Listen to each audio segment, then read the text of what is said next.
आज ही हम क्लास 12 का केमिस्ट्री है जो पी ब्लॉक का है फास्फोरस के ऑक्सी अम्ल। ठीक है, यानी फास्फोरस के ऑक्सी अम्ल के बारे में हम जानेंगे। तो पहला कौन सा है, ऑर्थोफॉस्फोरिक अम्ल या फास्फोरिक अम्ल। इसका अनुसूत्र कितना आता है H3PO4। ठीक है, तो पहले इसका हम क्या करेंगे, संरचना निकालेंगे। तो पहले हम देखेंगे H3 और PO4। तो P पहले कितना है, P की संख्या, इसका पहले हम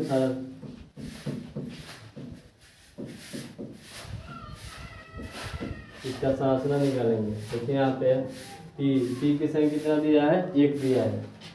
P कितना दिया है, 1 है। ठीक है, इसके बाद देखो O कितना है। तो जब भी हम संरचना करेंगे ऑर्थोफॉस्फोरिक अम्ल का जो भी दिया जाएगा, सबसे पहले क्या करेंगे, यहाँ पे डबल बॉन्ड लगाएंगे।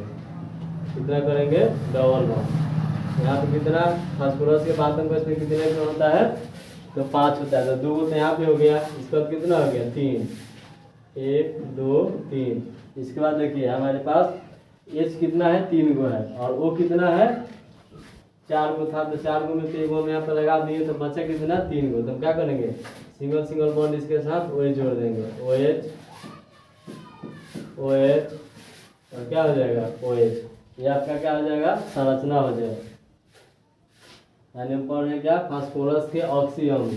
तो पहला क्या है, ऑर्थोफॉस्फोरिक अम्ल या फास्फोरिक अम्ल।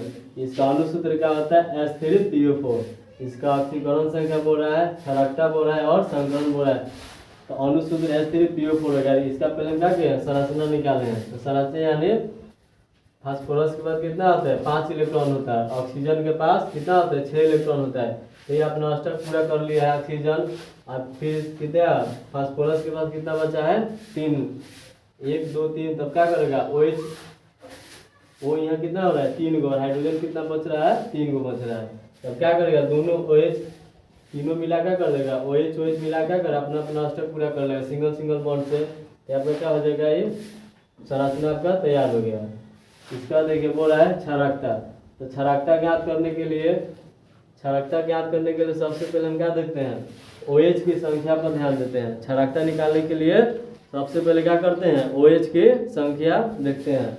तो OH की संख्या कितना दिया है, 1 2 3। यहाँ पे क्षारकता कितना हो जाएगा, क्षारकता का मान 3 हो गया है। ठीक है, क्षारकता कितना हो गया, 3 हो गया। अब चलिए संकरण देखते हैं। तो जितना पहले सिग्मा बॉन्ड देखते हैं। तो सिग्मा बॉन्ड देखिए, सिंगल बॉन्ड जहाँ होता है क्या होता है, सिग्मा होता है। तो यहाँ पे देखिए तो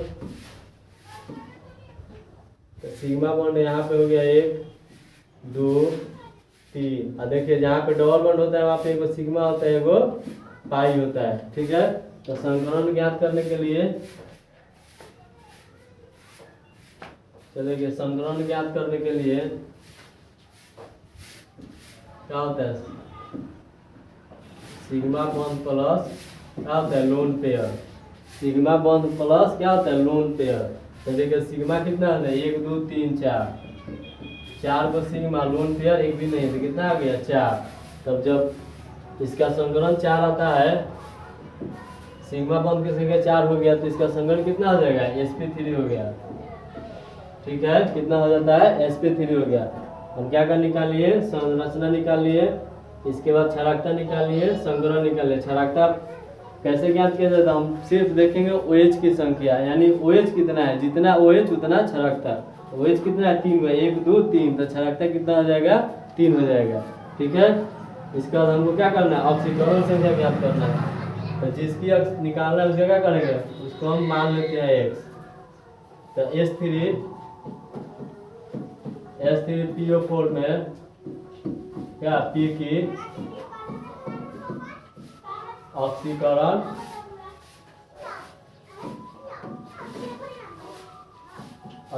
संख्या, चलिए देखिए यहाँ पे H3PO4।